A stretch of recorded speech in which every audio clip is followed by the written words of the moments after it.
Hi, everyone. Welcome to the Memento Futurum podcast. This is Vanessa, your host, as always. And today we're chatting with Xenia, a little bit about Xenia before we begin. Xenia Marie Ross Viray is an imagination healer, frequency artist, and creativity catalyst with a focus on experiential learning containers and writing. She is the eldest of three sisters, and her name means kindness to strangers. Born as a brick and mortar fashion business, Myths of Creation, the name of Xenia's collective body of work, is a container for experiments, art, writing, and gatherings at the intersection of creativity, spirituality, and meaning making. Xenia's work reconnects communities, ideas, and art forms that are traditionally siloed to enrich the pool of imaginable possibility. Her offerings are designed to help spirited innovators anchor their natural genius into form and include Imaginal Temple, a creative mystical mentorship, the Garden of the Imaginal Substack, and an evolving cornucopia of courses, workshops, and one-on-one sessions, which you can find at mythsofcreation.com and at Myths of Creation on Instagram. So welcome, Xenia. Thank you so much for being here. Thank you so much for having me. I'm very excited to be here. I'm so excited to have you, and it's been a long time coming. I have um, long time ago, I had a session with you, and I've been following you for a long time. And I'm always so inspired by the things that you write and your incredible gift for really speaking the liminal is how I perceive what you do or how you do many things. But um, there's this incredible way that you put words together in your art, and I'm always so inspired, and it's really amazing. I mean, that's just on Instagram. So I just wanted to put that here and say that here because um, I think it's been really healing for my own journey too. Thank you for saying that, Vanessa, because I feel like a lot of times people refer to work that's on these kind of platforms as content. And I try really hard not to have strong opinions about things that don't really matter, but it feels really good to hear someone call it art and to feel that it's being received in a way that is meaningful. So thank you. Yeah, absolutely. I mean, I think it's an important distinction. And I think with that, so this space is very much like, about you as a creator and just understanding creative process. Everyone's so different, and I think that's really what excites me about getting to talk with people in this kind of space. Um, how like how did you, maybe it's not just a one time arriving, but like how has it been maybe evolving in your creative process, and maybe what were you like as a kid? I'm curious to know that, and like just like the evolution of Xenia, that's shaped you. Yeah, thank you for this question. I really love when people come at this topic of creativity from this place of childhood because to be honest, when I think about creativity at first, it's really confusing because it's so extremely innate in my being, and so much so that a lot of times I don't think about it, which I feel like can be frustrating for people when I explain that. And that's because as a kid, I was always extremely curious about what would happen if I did something that inspired me and that had not been done before. And that was just kind of playful. You know how children are curious about what the material world is. They're like learning their center of gravity and how their body works and what how substances mix together and what things taste like. And I very much anchor my creativity in that same place now. And when I was a kid, because I'm a first generation immigrant, I was born in the Philippines, I was really, really loud and Mhm. kind of crazy at home, very, very fiery as an Aries, and always wanting to get up to something. Like I started an art club with my cousins, and I would create all these experiments using random things in the house, like baby powder and water, because I'd want to see how the water moves when it Mm-hmm. beads up on the baby powder. But at school, I was extremely shy, very quiet, had a really hard time understanding the rules of what was allowed and not allowed, and felt really confused oftentimes when I would get in trouble for things because nothing made sense to me. So I was living a pretty double life in a way. I think I was in second grade when I first realized that children who weren't related hung out with each other outside of school because I have so Mm-hmm. many cousins. So I only ever hung out with them. And I remember telling my mom about it and her being like, oh my God, you need to have a friend over. Like, this is really crazy. Um, Oh, yeah. But I feel like I'm really grateful for the fact that I grew up in these kind of two different cultural contexts and my persona adapted to them differently because at my core, I'm while I'm wildly creative, I'm always trying to understand the context I'm in, the environment I'm in, and the other people around me. And so my creativity at school and my fire at school was very much through the lens of the school rules. You know what I mean? Like, yeah. Mm-hmm. use your creativity in art class, use your creativity on a paper. And oh my God, you are just reminding me, I would used to get in trouble all the time because my stories were too long, because I was using too many colors and illustrations in reports that were supposed to be only about text, like only text or somewhat formal. Mm. And I was often, yeah, getting in trouble for sort of like overdoing it. Wow. Oh. I know. I'm laughing remembering that report coming back with from fourth grade with this little mark like academic work should be in black or blue ink. Um, Wow. Mm-hmm. yeah, yeah, and it was I mean it's taking me up till now to realize how much that impacted me and confused me, and how that was sort of a premonition of the adult world to come. Wow. Mm-hmm.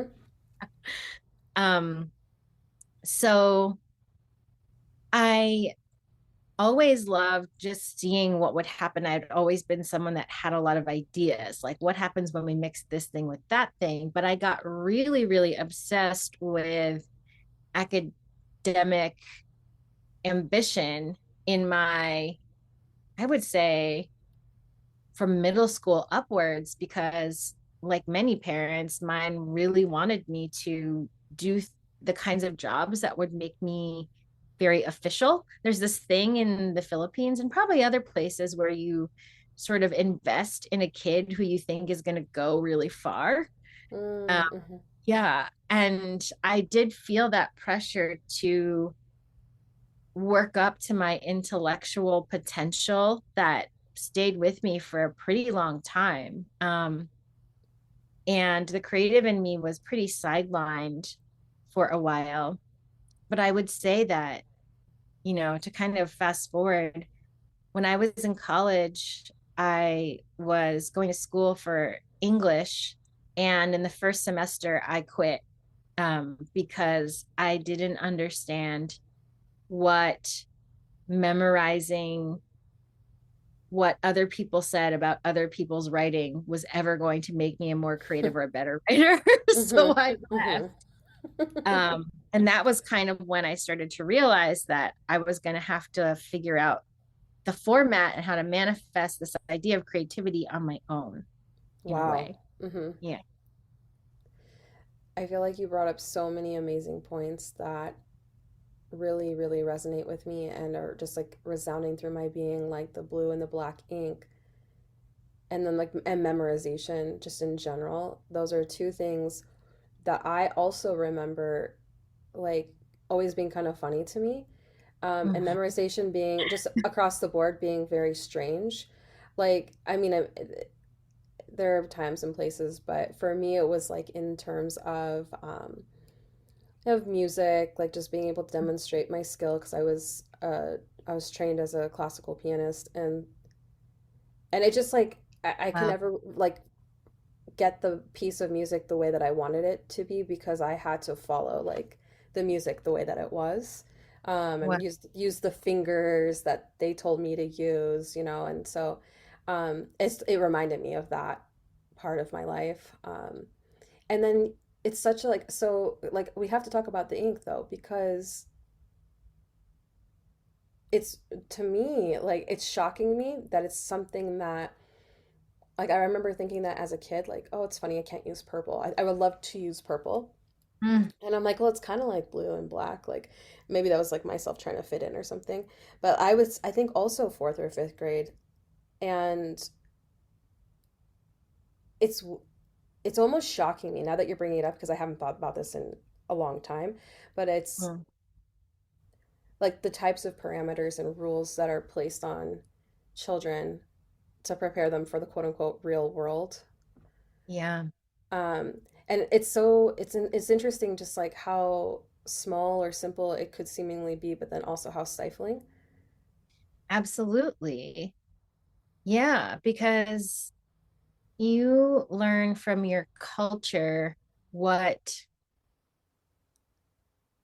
what is important and not important and what things mean in your sensory being, you Hmm. know? And when we teach children at such a young age, like creativity is appropriate here. In this place where you are doing serious writing, your creativity is can only be in your words or in this dimension. You can't express it in multiple dimensions at the same time. That's not appropriate. And the Hmm. main message they give you is like, this will never be taken seriously because you're not doing it in this way. And Right. that is the most harmful of the messages because children already aren't taken that seriously. Mm. So when our creativity is connected to that sort of eternal knowing you're born with as a kid, and it's playful and it's curious and it's open to be told, in order to be taken seriously by the people that you believe are authorities, you have to do it like this. That's really, it does make a huge impression on you. Hmm. Yeah. And I guess from your perspective, like in the now, how, I mean, I feel like this is your work. I feel, but I'm like, so, I mean, I think it could take probably many different expressions or ways, but like, how do we notice programming like that? How do we undo it? How do we work with that, And I guess really kind of re-engage the original self. Mm. Yeah, it's really a very metaphysical question, this question, because what I notice is that because we are trained in the tools of most of our education systems, which are that of compartmentalization, our Mm. idea of learning itself also takes the form of what our education system was. So even when we go to sort of go back to our original self, it's almost like we don't have the muscles yet to use. And think of it like you've been training in something like, I don't know, martial arts. And then someone says you're going to be training in, you're going to have to be doing something like a very deep form of yoga. Like, even though you have all this training, none of it suddenly applies to the thing that you're trying to do. You have all this muscle memory. And Right. I think it's so important to start where you are. And Mm. Hmm. I like to use the mind and work with my mind to meet the more intuitive, creative part of me instead of trying to drop and demonize any form of programming or intellectual seeking that I was taught. Because when we do that, we end up weaving ourselves together while we're shedding layers instead of sort of fragmenting our old paradigm self and pushing it away and demonizing it and trying to leap into some way of being that we have like no muscle memory Hmm. for yet. Does that make sense? Oh, absolutely. And I'm so blown away because I'm also a person who has like a very strong mind. I was like a high achieving academic person and like striving, and very goal oriented and blah, blah, blah. And it's taken a very long time and a lot of years to surrender those types of ways of being. Mm, Um, Not because I don't think, not because I'm trying to say that they're wrong, but I think for me it was really damaging yeah.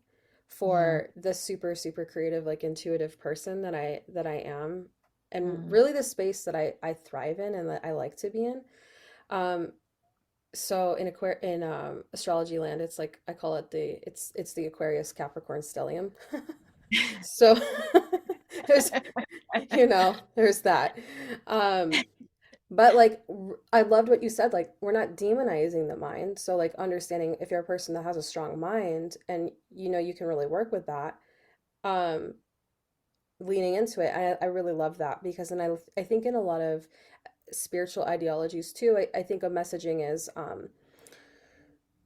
you know, you're not your thoughts, which I think is true, but at the same time, I think there's a lot of like emphasis on feeling and emotion and like different things like this. And I don't know. I think that it's really, really good to hear people talking about um, a more whole person centered view, on all these different facets. And like this is just like one thing, like feel like there could be somebody else who's really strong with um, like learning through their body. Yeah. And that's a whole other kind of world. Yeah, totally. It's like if you have a language you're really comfortable speaking, whether it's mental or somatic or action or creative, whatever you're doing, try to translate it to the language that is currently the most comfortable to you. Because there's so much about the sort of spiritual and abstract nature that's deep within us that is actually quite wordless and really difficult to grasp and maybe not meant to be grasped. And I feel like that's a hard thing to accept when we're Hmm. coming from this very material and certainty focused thinking. And Mm-hmm. so I feel like once we acclimate to translating something into our language, just the way you would not speak to a child in a way that would overwhelm them, try to meet yourself in the way that is going to be the most grounding to you. I think from that place, we can start to understand that deconditioning is really about being able to tap into our true, authentic relationship with the sensory experience of life, like being the first interpreter of our Mm, sensations, being in the immediacy between us and the divine instead of needing a sort of middleman in between to tell us what something means. And I feel like mm-hmm. that's a big jump, right? Like from learning the right and wrong way and memorization to trusting and believing your own perception in its raw form. But Mm-hmm. I do feel like this idea of finding the original part of who we are has to do with connecting and trusting and learning the texture and sensation of that raw part of us. Mm. I love how you said that. Mm-hmm. Thank you. Mm-hmm.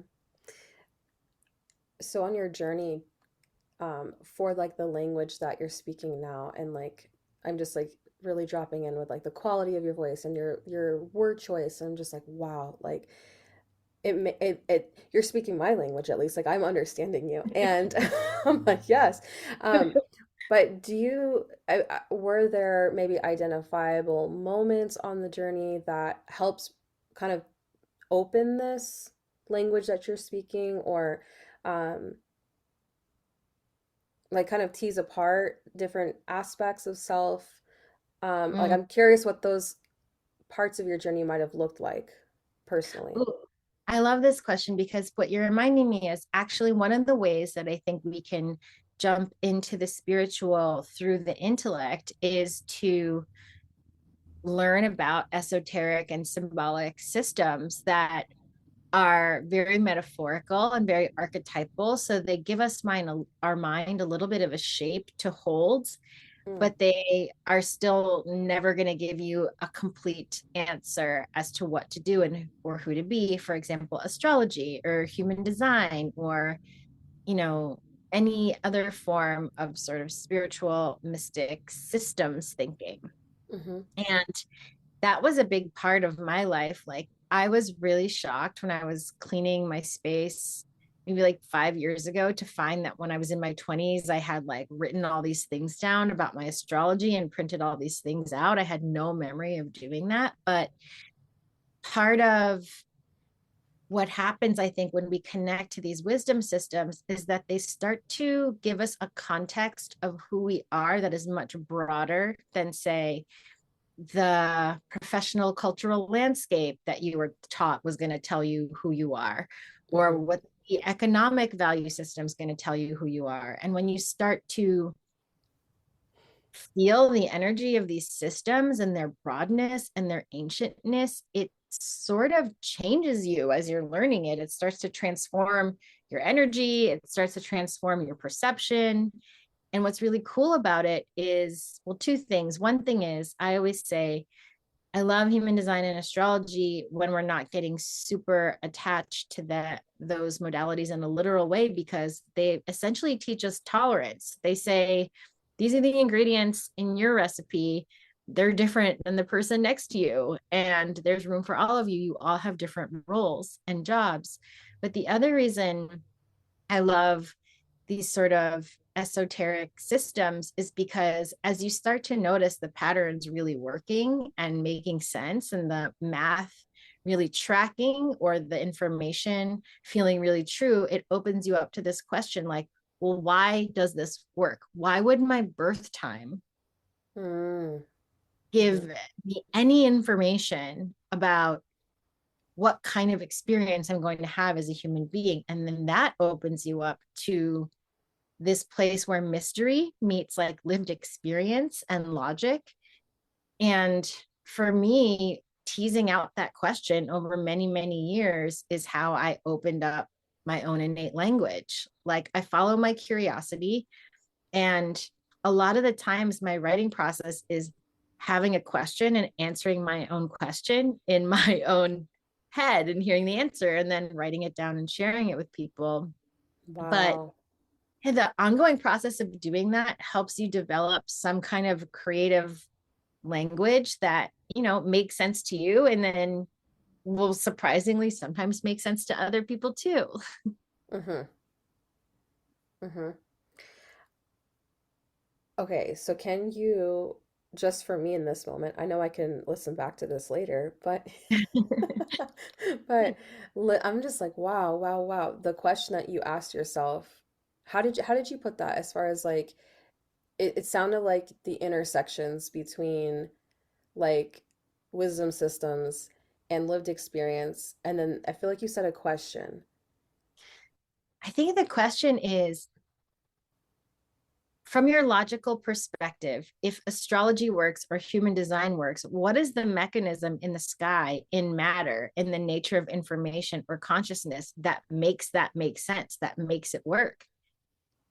What is the Hmm. reason why the planets have something to do with me? What is the reason for that? And if you kind of look at that question with an open heart and an open mind, like a crazy universe of information and ways of looking at things will open up to you. Hmm. Oh my gosh, we could take this so many different directions. Like now, now I'm like, am I going to go into a channeling? Like, do I need to start writing? Um, no, I think it's such a valuable question to ask. And I love the way that you asked it. That's why I wanted to have you clarify, um, because that's such a nugget that someone could write this down and the you listening can take that in the way that's very, very personal for them, Mm, yes. and continue. I mean, we could ask that question a bunch of times personally, and then different things could come. Um, I'm curious to ask you in the now, if you want to, do you have any sharings on that question now? Oh, so many. You know, it's interesting because I spent a lot of time asking this question because I wanted to understand how to connect my esoteric curiosities and love of mysticism with my lived practical life. And so naturally, life just kept bringing me into learning science. And I'm not a scientist by any training or by any means, but I think if you're made of atoms, you have a right to talk about and learn about atoms. I think if you live through space time, you have a right to understand and be curious and want to be fluent in some concept of how time and space and physics work. I don't think you should need to be an expert to want to explore these things. And when I think Mm-hmm. about why would the planets have some kind of pull or archetypal connection to my psyche, it makes me, first of all, understand number one, there is an interconnection between all things. Mm. Look for the pattern, look for the fractal, look for the repeating thing, look for the symbol or sign that piques your interest, and it'll invite you into the interconnection that most suits your soul, that's most visible, legible, and in the language of your soul. Mm-hmm. And then when you go into the science, which just really vibes with me because I like the measured detachment of Mm-hmm. looking at the world through the scientific lens. And when you do, you can go into these incredibly unspiritual communities and see that actually what they're looking at is magic. What they're discussing is mystery and magic. And you see that, okay, everything on earth exists because of the particular light of the sun that is something like, whatever, 93 million miles away. Mm-hmm. And you start to understand how is it that these beings, these plants know how to turn light into food, and that we then know to eat that food to keep us alive. How is this whole system architected? And so Mm-hmm. you start to lean into this feeling that all of life is here and organized to support all other life, and you are just a vessel for that life to flow through to whoever you are meant to support and to receive from whatever is meant to support you. I wish you could see my face.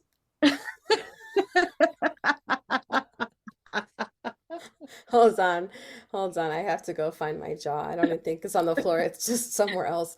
Um, yes, so much yes. Now, like I'm like, yeah. Just major pause for that incredible transmission. Um, the interconnectivity between all things. Yeah, it is. I think about that one a lot. The one meaning the bit where you said, "How do we know? How do the plants know to make the food, and then how did we know to eat it?" Yeah, That one totally. always trips me out. Yeah, Um, people don't talk about enough, like because we're born now and not earlier, is like when I think about flour and bread uh-huh, and what had to happen for someone to look at the wheat and be like, you know what I'm gonna do? uh-huh. An experiment. Yeah, I'm gonna grind this and dry it and add it with this like specific amount of other things, and it will rise into this other ingredient. And I was talking to a friend about it, and we were laughing about how like nothing makes sense unless there's some form of like telepathy or plant communication, because like how could we possibly come up with all of this just doing Mm, random trial and error? And I don't know if that's true, but it just seems so hard to imagine hmm that all of this came from randomness. So hmm yeah. No, it's such a cool thing. And just to be kind of nerdy for a moment, like this reminds me of when I was in my flower essence practitioner training and I was reading all of these books on flowers and flower essences and plant spirits, just like how are they doing the thing? Like how do they attract pollinators? Like all of Mm. these different things, and how I was learning that, the plants, well, there's such a divine process, but like specifically with a flower, how do we arrive to the flower? And there is very special sacred mystery there that's happening where that flower is drawing you in through the vibration of its color, drawing you in through its scent, even if you're not, Mm. it's like all subtle awareness, even if it's not immediate in your consciousness, and how all of a sudden, oh my gosh, now I'm smelling this rose and this is such an amazing divine experience, but then how that scent shoots straight up into through your olfactory system into your pineal and moves through your entire body, and like something as simple as smelling a flower. So I think what you said there about the telepathy between us and plants is like wow, um, because through my flower essence work I've really been observing that own process in myself, like why am I drawn to certain plants, and it's not always a plant that's got a bloom on it, but how they pull us in and how they've learned to emit frequencies and really speak to us through the subtle bodies, because they don't walk on two or four legs or have wings like other creatures. Like they're usually rooted in the ground, but then have these really amazing, the system of them moving has to do with seeds, and pollen and bees and the whole pollinator system. So anyway, that's me being nerdy about what you said. That's so beautiful. Thank you. Yeah, and I'm like, that's how we got bread, because because because the plants were like, you guys are gonna need this. People are gonna love carbs. Well, they were right, and I do love bread. It's so amazing. What does this have to do with create your cosmology, if at all? Well, okay. In in 2020, I, like everyone else, was my whole life changed. Before that time, I had a brick and mortar business and I happened to close it in December of 2019. But I was already kind of free floating in the world, trying to understand what I was going to do next. And during that time, with all of the public health crisis happening, I realized that, to me, the consciousness shift was asking that every single person really understand the vibration of their truth and their perspective and how to respect themselves and how to respect other people. And the reason that time was so important is because, and I'm sorry if this is a sensitive subject, but the directions that we were being given about how to stay safe and what to do to keep other people safe, like, to me, they just really weren't making any sense. Mm-hmm, It mm-hmm, were like, contradictory. They were like, wear a mask when you're sitting, but not when you're standing, or just different things that made no sense at all. And I felt like I was in some sort of strange movie where it was like, are you just going to do what people tell you to do, even though this literally makes no sense? mm-hmm, Um, and what about when it involves other people's safety? And what about when it involves making other people feel safe, even if they're physically safe? You want to make them also feel safe and respected by you. And what about the fact that you're also needing to take care of your own self at this time? And so during that time, I started to really think about, like, what is my natural perspective? How do I really see the world? How can I make space to understand my belief system as a multidimensional human being? And during that time, and this time that we're in now is not different, I realized that one of the most dangerous things that is in our public tendency as a collective is to bundle different ideas together and turn them into a persona or archetype. So that if you have the belief that, say, for example, you're concerned about 5G, EMFs or something like that. All of a sudden, that one question or concern comes bundled up with five or six other quote conspiracy theories that means you are this kind of person. Mm-hmm. And when we live in that kind of climate, it's really bad for curiosity. It's really bad for independent thinking. It's really bad for critical thinking. And it's really bad for encouraging people to feel safe, feeling into their intuition and to the frequency of what feels right and true for them. Mm-hmm. And so I started to tease out my worldview from big questions like why would the planets have an impact on my psyche, down to how do I take care of myself and the people I care about and other people around me during this public health crisis without subjecting myself to absolute nonsense. And I had to come up with a list of questions that were really deep, that I felt were more important than the questions that we were being taught to focus on in the public conversation. Things like, what is truth? Is what's true for me true for someone else? Can many things be true at the same time? How does your culture play into it? What are different reasons people seek knowledge in different knowledge systems? And I asked myself all those questions and basically did like a really long, deep research project that turned into a creative project that became Create Your Cosmology. Wow. Like, I wish I had a more original thing to say. I keep saying wow, but I'm just so I am just so blown away. Um, I have to ask like a very maybe basic question, but I'm really curious to ask this, which is how did you organize all the questions? Are you like a notes app kind of girly? Are you, do you use Google Doc? Like, how did you keep track of it, and start doing I, that work with yourself?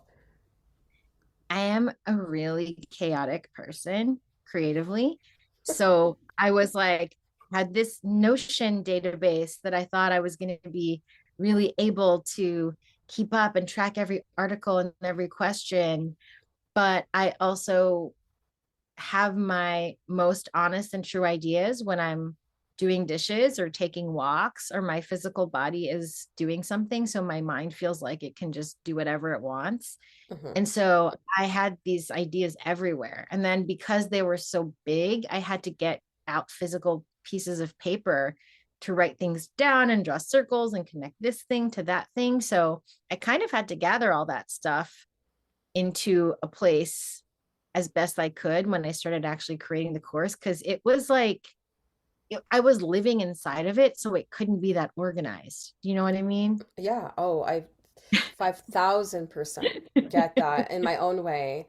And because I also like driving and washing dishes, so many things. I'm like, how am I gonna capture this glimmer? That's why I was like, okay, I'm really curious. I want to ask. Um, so create your cosmology in the now. You're running this soon. Yeah, I'm running it for the second time next week, actually. Wow. Yeah. And what are like so? Are you taking people through a process to have them drop in with these questions, or what does it look like? So I would say it is a big transmission of everything I learned to give them context for what their options are to create their belief system and their ideas and to create a relationship with what their belief system is supposed to do for them. Because some people are very utilitarian and they just want to be able to feel a certain way so they can move through life a certain way. Other people are concerned with understanding everything about the nature of reality. And so, Hmm. whether it's functional or not, they don't care. They just want to understand. And so, I kind of drop people into this place where all I widen them, I widen their perspective and zoom as far out as possible so that they can start to build and see the options of what knowledge can look like, of what a belief system can look like. And then they start to create. But it's very much the only really kind of structured part is where I take them through my thought process, but what they create from there is very, very much their own. Okay, how's it happening? Is this like, are these calls? Are like, how? Well, I last time we ran it, we did live calls, but this year we pre-recorded all of the more transmission type of information because we really wanted people to be able to take it in like half an hour at a time because Okay. it's a lot. It's a lot. And then we have 6 group calls over the 9 weeks so that people can ask questions and talk about how the information is moving through their cells, how they're integrating it. And then I designed something to take them through a creative question asking process for themselves to create a map of their own beliefs and their own values and the constructs that are most important to them. Hmm. This is so amazing. I'm like totally geeking out over the whole thing and just amazed at your genius because it's just such a beautiful offering and such a genius thing to bring to the collective now. Um, and kind of going back a couple of concepts ago, but just bringing that back here, something that I was hearing around, when you're talking about 2020, was around externalization of power and authority, Mm-hmm. Yeah. and how Create Your Cosmology feels like such an amazing way for people to re-engage personal authority. Yes. I don't know if that's a word you would use for your offering, but Would absolutely exactly describe it that way. Yes. awesome. Yeah, so other students, like what did they say, or like how did it shape them? Do you know? Like I don't know if you had any feedback, but Well, it's really interesting. So I have one participant who also assists me, and she got a one-on-one personal delivery of every single one of those modules before I did the course live last in 2023. mm-hmm, And then she sat through the course again. And then right now she's editing the videos for me. And she was like mm-hmm. really telling me that things are really clicking and sinking in now. She's really finally starting to get it. But the reason is that she felt like there was so much resistance on the front end in the first experience that it took her some time to allow it to dissolve her existing belief structures. And I'm really glad it took her that long because it might have been much too much for her to do it all at once. But what she said actually just today was that the course took her from being a complete skeptic to being someone who believes in themselves. Wow. Yes. And so I was really floored to hear that because she's, incredibly intellectual and very artistic and super cultured in the lexicon of like cool art and cool film. And sometimes those contexts can almost work against you in their smallness and specificity. And so I think that the course helped her zoom out so she could see these people she's so looks up to or these cultures and communities that she wants to be a part of with a lot more of an empowered context. Mm, random but not question. Xenia, what would you say is like your highest dream? mm. you know, I always feel really corny when I answer questions like this because I think that if we could just respect what a sacred experience it is to be a human being, like how this is really energetic mastery school, how incredible the experience is of being on earth, even when it's painful, even when it's difficult. If we could just respect ourselves individually, I really feel like the whole world would change. And so my highest dream is that we can see ourselves, that we can see ourselves, because I also feel like when we can see ourselves, no one else's genius becomes a threat. We start to realize that's got nothing to do with how our genius forms. Absolutely. And from there, it just feels like life becomes like a rainforest of just generosity because people who can see themselves are naturally generous. And so, yeah, my wish is to help culture shift in that way. in whatever way is available to me. Mm, so beautiful. I was like closing my eyes as you were speaking, and it was just like rainbows and rainbows and rainbows and fractals. And I was just like, wow, like, wow. I second that dream. That is so beautiful. And um, I wonder often, I'm very curious about what it would be like for more people to live in that way. I loved what you said is that when you're in your own, genius, no one else is a threat, and then how people are naturally generous. Yeah. That's so amazing because it just feels like, because I don't know, this is just my own interpretation, but part of it being that when you start to really respect yourself and take care of yourself in such a way where you're very, very much engaged with your own interests and your beliefs, and um, really, really taking care of the self in that way, um, and letting that, what maybe what we call creativity, like come through you, that I feel like it becomes easier for people to also witness that in others and respect that process that can look so different. Um, Yeah.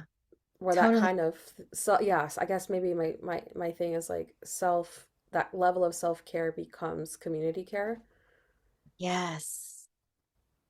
you know? Yeah. I love that. I was just reading about how when people have shared experiences, their brainwaves sync. Mm, mm-hmm. And I didn't read that deeply into it, but I feel like what you're saying connects to that because it's almost like when you have an experience, that sort of energy is now in the field for everyone, of downloading Exactly. creativity or shining. And that's, yeah, I love that idea of the connection between self and community care. And I know you and I both have Aquarius placements, but I Mm-hmm. feel like that is what Aquarius is trying to come in with. Like Mm-hmm. this Pluto shifting into Aquarius, I feel like is trying to understand how the power of individuation becomes collective care. Like one is connected to the other. The rebel in us Yes. and the humanitarian in us are the same spirit in a way, you know? Oh my gosh, yeah. Aquarius Leo axis astrology language, and you just said it so eloquently. I'm like, rewind. I want to hear that again. Um, yeah, yeah, and I do love that you connected it to the Pluto and Aquarius, because I hear it as like, oh, the age of Aquarius. Like, what is that? Um, that people say that we're living in, and just it excites me and it gives me hope Yeah, me too. for a world that I think has been really challenging. But and there's been a lot, but that there are other people like yourself, that are thinking about these things and feeling into them and creating from these places, and then and sharing the wisdom and sharing the experience is so beautiful. Um, my cat Lila, who's a Pisces, she's like, I want to eat the microphone. Um, she's like, I'm into this. Um, I don't know. Do we have any purrs coming through? Anyway, um, I feel like we're wrapping up here, but any last things that maybe you would want to share about how to connect with you, or things that are coming up for you and your work? Yeah. So, um, first of all, thank you for having me here. It's just a great honor to have this conversation with you. I am going to be launching Create Your Cosmology. We start next week. So the last day to sign up is actually Sunday, the 22nd.